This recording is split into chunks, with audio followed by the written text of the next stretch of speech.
Mirë mbrëma, po ndiqni edicionin e lajmeve të televizionit Bujanoci me mua Lumturia Ahmetin. Gjendje pa qartë në vendkalimin kufitar dhe ujë bardh, policia e Kosovës nuk jep hollësi.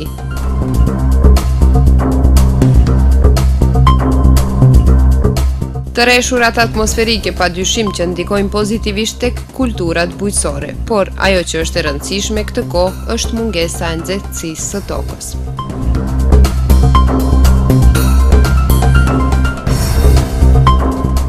Situatë e qetë në Bujanoc sa i përket pandemisë, por respektimi masave më së i nevojshëm. Votohet qeveria e re, Abdullah Hoti kryeministër i Kosovës.